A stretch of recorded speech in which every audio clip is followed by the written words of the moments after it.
So we'll see. But I haven't been to a Bucks game yet. And Neither so have I'm I. hoping to do that, now before they lose in the playoffs. So clearly I should stay out of the predictions business. I'm Kristin from As Goes Wisconsin. And I'm Matt from Milwaukee Record. And this is...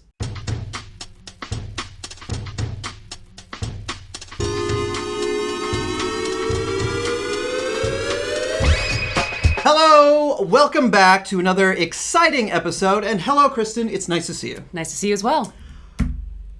Where should we start? It's kind of hard to know where to start because now that the Bucks are champions and all that is over, the games are over, the parade is over, what are we left with? There's just nothing now. I mean, it kind of felt like that for a couple days. I was like, I just wanted to bask in the joy of all of it, and I think everything kind of melted away as far as what's going on in the rest of the state, what's going on in the rest of the country, what the hell's going on with Aaron Rodgers. You're like, let's just savor this moment. And savor it we did. Last week was incredible. It was beautiful. And now, a week later, just over a week later, I figure we can talk a little bit about the Bucks. Not so much about the Bucks, but the Deer District, which was kind of a weird breakout star, if you want to call it a breakout star, of the whole playoffs and the finals. The eyes of the world were on the Deer District, and there were approximately 8 zillion people packed in there every single night.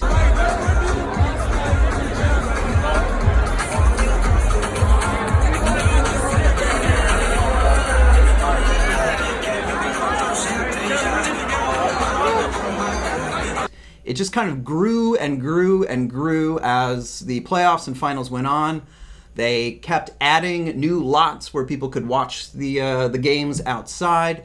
And by Game 6, I think they had bumped it up to something like a capacity of 65,000 people. There were probably more than that there for that final game, probably close to 100,000, and that was incredible.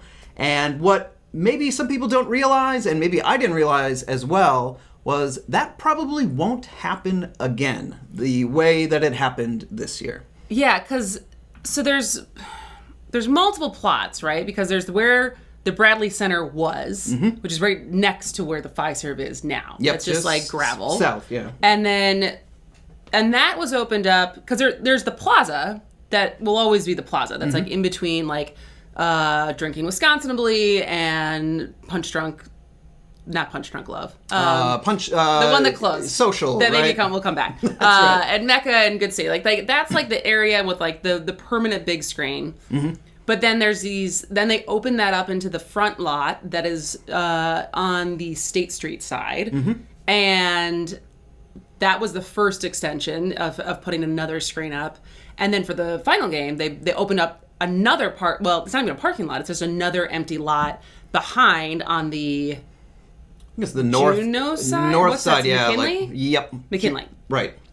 So, and I knew that there was always supposed to be a hotel on one of those, but are both of those lots promised land to other things? Pretty much. There was a really great article in the Journal Sentinel recently by Tom Dakin, who covers real estate for the Journal, and he basically kind of laid out what's all happening. Basically, one of those lots is going to be, construction is going to begin soon in September. I'll just quote from his piece here. The first of these new projects is to begin construction by September on Juneau Avenue, north of Fiserv Forum. That's where a Marriott hotel called The Trade is going to be built. That is a 9-story, 205-room hotel room that will fill the southern half of the block bordered by Juneau Avenue, McKinley Boulevard, Phillips Avenue, and 5th Street. And right next to that, he says the Bucks hope to land a large office building on that block's northern half. So that whole area is kind of, spoken for or will soon be spoken for. There's more. The article goes on. Meanwhile, executives at the basketball team envision apartments with possible street-level retail space on the block east of where the Trade will be developed. And finally, the site of the former Bradley Center, which is immediately south of Fiserv, says here, is envisioned as a mixed-use development, which would remove another overflow site for fans who cannot squeeze into the Deer District east of the arena. Conceptual plans released by the Bucks in 2019 call for a 10-story, 226-room hotel with a banquet center to anchor that block. Other possible projects would include a 2-level cinema, around 28,000 square feet of retail and restaurant space, and 33 apartments on 3 floors. It's a whole lot of action in that area. That's a lot of action. And I think it is, I don't know, I have mixed feelings on whether that's, I mean, I think there was something so special about the Deer District and that many people congregating. And I think it'd be cool to have more stuff downtown, right? Like, I think there, you have 3rd Street, but there's not like there's no shopping downtown. Mm-hmm. There's it could be cool to have more retail and living space of people walking around even when there's not a Bucks game in that area.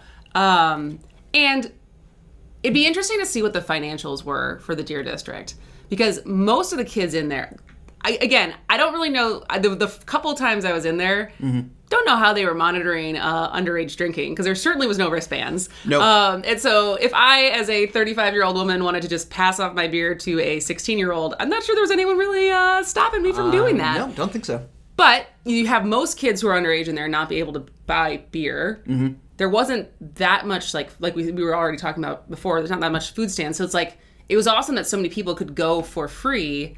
But even once you were in there, there wasn't a ton of ways for them to make money. Right, you're right. As far as selling stuff, if you weren't in the restaurants. So I kind of get it as far as development of the area. But then you're right, that maybe this is the last time it will ever be that big. I think so. And you're right, there's once you're in there, and the one thing that really surprised me was that you basically could just walk in there. There was a couple checkpoints where they just kind of eyed you up and you look fine, walk in.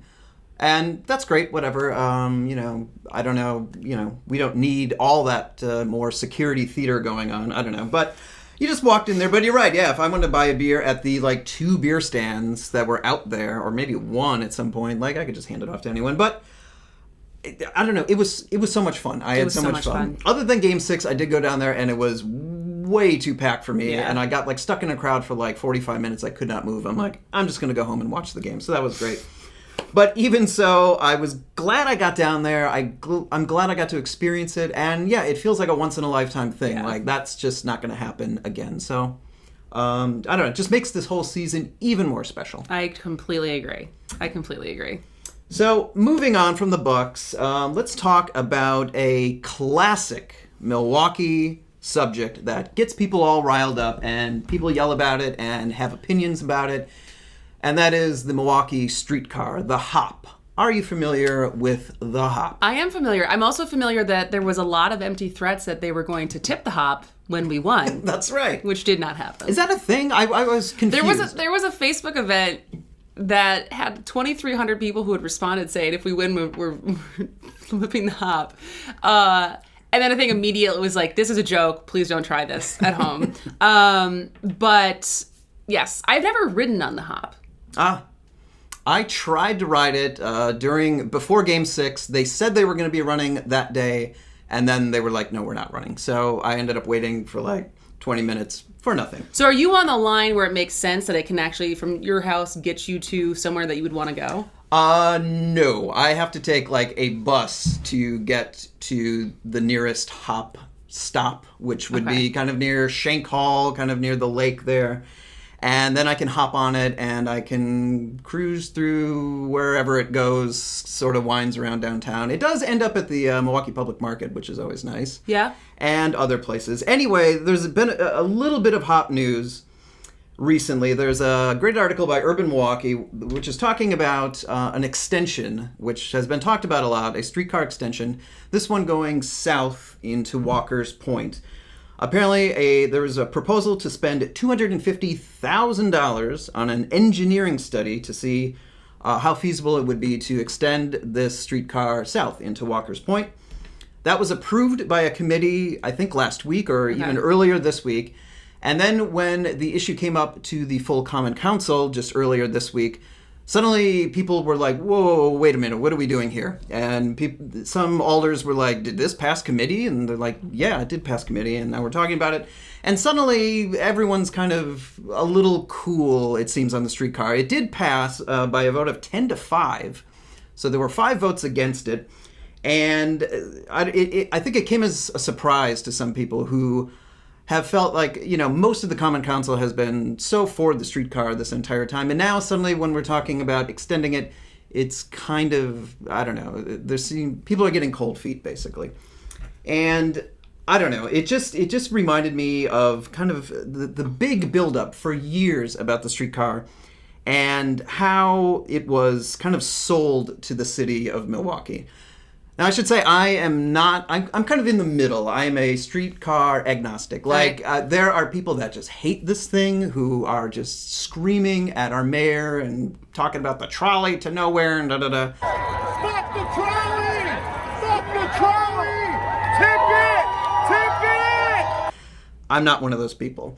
I'm also not one of these people who think it is like the most incredible thing ever to land in Milwaukee and the game changer that it was built up to be. I think it's a nice downtown amenity, and that's kind of all it is and all it probably could be. And all this endless talk about extending it like all over the city seems a little far-fetched to me. And it just seems, I don't see it. And is it far-fetched because it's just going to be too much money, or because it's going to take too long? Because I've lived in... So I think of the differences between the three major cities I've lived in. So I lived in LA, where there's kind of there's now more than there was when I was a kid, but there's one above ground rail that basically takes you from downtown LA to the beach with there's multiple stops. And I will say for people who live downtown, you don't have to drive to the beach, and it's an option. But anywhere else in the city is not really helping you. Right. Then I lived in the Bay Area that has the BART, which again doesn't really get you through different parts of San Francisco, but it gets you to the East Bay, gets you to the South Bay, gets you to the airport. So kind of useful. And then obviously, I lived in New York, where it's just the subway is so expansive and such a central part. It's needs a lot of money, and because it's always breaking down. But as far as the reach, and so I've lived in a lot of different places, and it is useful for what it ever becomes. And so I think my part, because I wasn't living here when all of this happened, is what was the decision of the route that it takes? Because I think that's the biggest problem. It's not that there's not support for more transportation that gets people where they want to go. So why wasn't it something that gets you from the lake to the Fiserv through down and public market? So it's major stops, but to have a stop basically around Cathedral Square, it's just, I don't know. So it's who came up with the map? It's a 2.1 mile route, and from the beginning you can walk. That you can walk. That you can walk. But they were very, very adamant in the beginning that this was just a starter route, that all these expansions were planned and in the works, and some have been planned. I mean, there are tracks that go out almost to the lake by the Couture. And there's a lot of things at play. Finally, that Couture building got its, money it needs, and now finally, that expansion, that streetcar expansion, can happen when that thing is finally built, and they're actually building it now. Incredible. So that's how it was sold. It was okay, this is just a starter route, and there's going to be all these expansions. It's going to be amazing. So fine. I still think, I don't know, when I think about expanding this thing, fine, into Walker's Point or whatever, or a little into Bronzeville, terrific.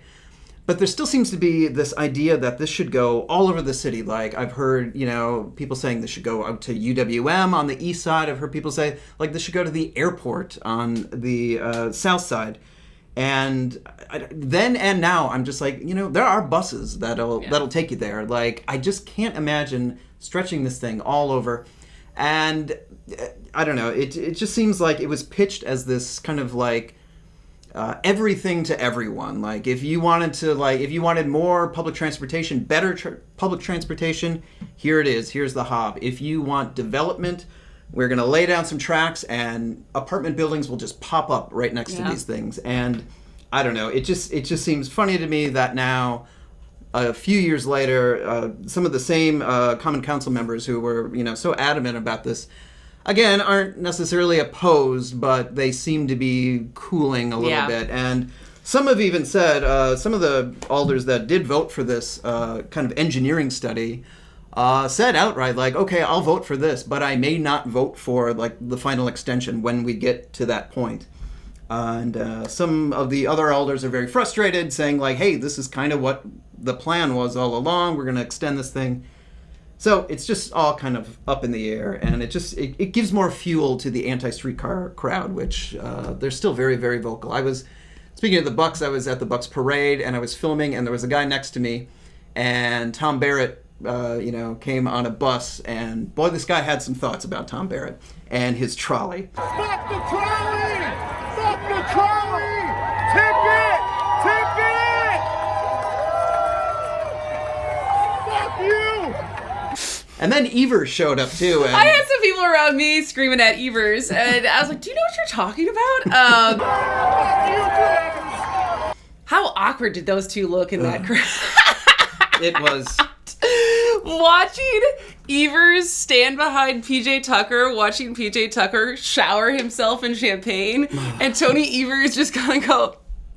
So it was, as an aging white man myself, it hit me hard. I was like, oh, what are you doing? Oh. And it made me think so much about, like, what is the right age to be a politician? Because, like, we have the Senate race where almost everyone who's thrown their name in the hat is under 40, right? So, like, we got Mandela now, we got Alex Lazary, Sarah Godlewski, I think, is under 40, Tom Nelson. I feel like Tom Nelson's one of those guys where if you told me he was 50, I'd believe you. Right. But if you told me he was 35, I'd also believe you because he dresses like a putz. Sorry, that was mean. But he's just like he's looked the same since he was probably 19. Yep. And then I know less about the other people who are in there, but the four main people, I'm pretty sure they're all under 40 or around 40. I think so. You're right. And then you got these two who just... Yeah. And Biden. So, like, what is the ripe age where you have enough experience, quote unquote, but you're also not totally out of touch? I don't know. I just saw those two, Barrett and Evers, in the parade, and I was just thinking to myself, like, I know they want to be out there and seen, but maybe it's like this is not. It felt so out of place. Somehow politely decline, or maybe that would have looked worse if they weren't in the parade. But just being there, I just felt embarrassed, and it just felt like it. There maybe a little bit more for Barrett, but even that, like, it just felt like they're so far removed from everything that has been going on, like. If they were consistently, like, tweeting about it, or, like, you could tell that they were such big fans. Like David Crowley felt like, because, like, and he was the most pumped up, right? Yes, like, he got to give his speech, and you could tell, like, he is so pure Milwaukee. Yeah. And that, like, it felt very genuine versus, like, I'm supposed to be here because I'm the county executive. Like, the other two was kind of like, this is just kind of awkward. Okay, go ahead. Give it back to PJ. Yeah, I don't know, but other than that, the parade was fantastic. So, speaking of Evers, do we have any Evers news? Do we have any updates about what's going on in state government? Are things being vetoed? Are things being passed? So we got, this week, there was a special session yesterday that Evers called a special session to try to get more funding for schools, and per usual, they gavelled in and both the Senate and Assembly gavelled in and gavelled out in about 30 seconds. But there was also a session called from the Assembly and the Senate to try to override the extension, or Evers vetoed ending the $300 extra unemployment money. So they had a session to then try to override his veto. But because they didn't get a supermajority in 2020, they didn't have enough votes to actually override his veto. So, and it's dumb because the $300 expires in September anyways. That's what I thought. So I don't know why they're not spending more time figuring out what they're going to blame the labor shortage on in September when it becomes very apparent that it's not because of the extra $300. Right. And it's because of a lot of different factors, not like the fact that Wisconsin has been on the brink of a labor shortage for a long time, being one of them. And then I think a Republican announced for governor, or maybe it's just rumors. I feel like I saw something on social media this morning that there is someone who announced as a Republican. Not Rebecca Clayfish? It's not Rebecca Clayfish. It's a guy. White guy, not shocking. I thought I saw it this morning, but maybe he didn't actually announce. Maybe it's just all still kind of like the rumblings kind of of who's going floating to out run. there, right? trying to think if there's anything else that's been news, like Evers stuff. I think that's it. I think that's it, yeah. Well, thanks for that update. Like I said, it's helpful to know what's going on now that the Bucks are over, and we're resurfacing. And kind of doing that. So before we get to our award-winning Ron Johnson segment, maybe we can quickly talk about someone else who is with us here on the table. And with us in your And shirt. on my t-shirt. And that, of course, is Aaron Rodgers. Have you been following the Aaron Rodgers drama? Talk about something hard to concentrate on after the Bucks' awesomeness. Here's all this Aaron Rodgers drama. Yeah, I mean, I think it's probably as much as the average layperson does of and consumer of Twitter sphere. Mm-hmm. But he's back. Showed up Yeah. with his man bun and his long straggly hair, looking like the California boy that he is. And I don't know. Yeah. I don't know. I feel like it was just the drama of it went on too long that it's like, all right, just play. Like, Yeah. I didn't feel an overwhelming like relief or joy. I will say this: my brother put a bet down for $500. I think last week before we knew he was coming back that the Packers were going to win the Super Bowl. And then that bet is no longer available now that Aaron is back. So he's happy that he placed that before Aaron made a decision. Nice. Well, now I just hope he plays well. I hope so too. Yeah, I'm glad it's over. Right before it finally ended, I mean, he is officially back now. Right before he ended, there was this great article that I just love. It was one of those great headlines that I'll remember for the rest of my days, and that was, Aaron Rodgers is a putz. And the sub-headline was also amazing, just a huge putz. This was written by Paul Noonan at Acme Packing Company, and it was basically just a long way of saying, we're sick of this drama. Just, put it to bed one way or the other. Yeah. Just say if you're playing, say if you're not playing, and how kind of annoying it is when he's doing this, and other players do this too, where they kind of troll the media, it seems like. And, they have this secret. They know what they're going to do or not do. And I think they get this smug satisfaction out of watching both the media and fans kind of speculate and circulate rumors, and that's what it seemed with Rodgers, that he was just kind of sitting back there smugly like, haha, look at these idiots. Yeah. I know what I'm doing. They don't know what I'm doing, but, I don't know. So I'm glad it's over. I think any hard feelings toward him will be washed away by the time, as soon as we win. Packers go like 4-0, whatever, right away. And we'll be back to the days when we loved Aaron Rodgers for like hosting Jeopardy. That was like a real high point recently. So, but I feel like if he can if this is his last season, which if it is, great, then at least we know, right? Like at least it's like it's not this. Oh, we ended up almost going to the Super Bowl. You won an MVP, and then you're like, I don't know, and it's just like. It's like a breakup where it's like you never really understood why they broke up with you, and you just have to deal with it and like live your life not really knowing why they just stopped calling you back. Right. So now it feels like we might, if it ends, there will be some closure and some expectations around what that ending will look like. I'm looking forward to that ending, one way or the other. So before we end things today, let's get to the aforementioned award-winning segment where we talk about our senior center from Wisconsin. His name is Ron Johnson. And the segment is called Mandatory Johnson. So, what has Ron Johnson been up to? Kind of a whole lot of nothing. Doing his normal thing of not saying, speaking of being indecisive. Yeah, seriously. Not saying whether he's going to be running next year or not. He gave an interview to somebody, I don't know, on a right-wing talk show, go figure. Where he did have some interesting things to say. He said, I want to make sure that this U.S. Senate seat is retained in Republican hands. You see what the media is doing to me. I may not be the best candidate. I wouldn't run if I don't think I could win, if I don't think I was the best person to be able to win. Johnson, this is from an article on The Hill. Johnson went on to describe Washington as incredibly frustrating, citing what he called dysfunction within the political scene. The senator also revealed that he did not think his time on Capitol Hill was, quote, particularly successful, pointing to issues that he campaigned on tackling, including rising debt and abolishing the Affordable Care Act, also known as Obamacare. So there you go. That's what Ron's been up to. It's been a little self-reflective. Yeah, I know. That's some self-reflection that we like to see in anyone's journey and in their self-growth. That's interesting. I think that's interesting because it seems like he's admitting that, one, he doesn't really like his job.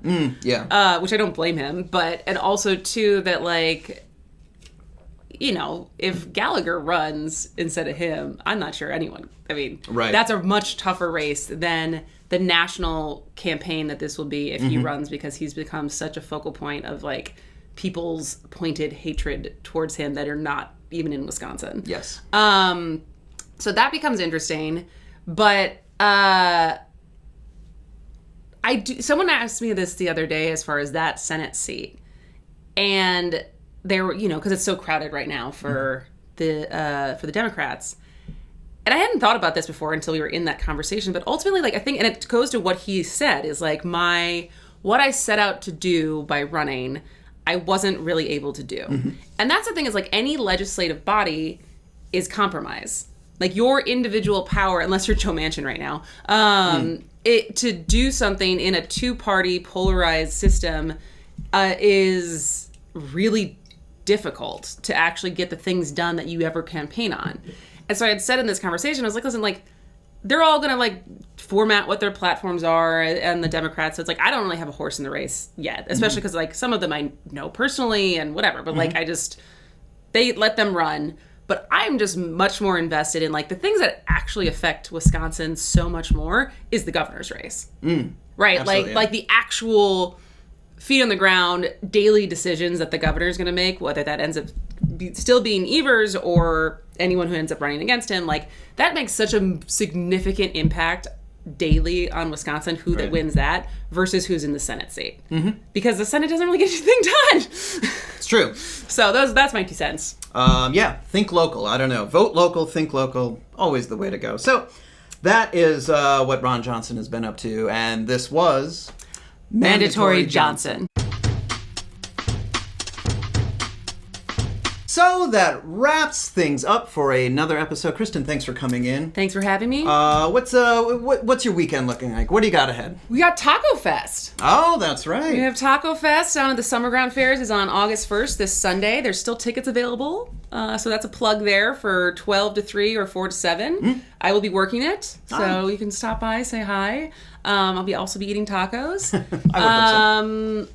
I think that's kind of the big... And my parents are coming to town for Taco Fest. For Taco Fest. We'll be, for Taco Fest. Well, check that out. You can see Kristin and her parents hanging out at Taco Fest. And maybe I'll stop by, too. Yeah, you should come. I don't think I have any plans this weekend. One of those rare weekends. Bring the kid. I will. I'll bring that kid. Kid likes a taco. Kids love tacos. Who doesn't love tacos? So, until then, we'll talk to you later.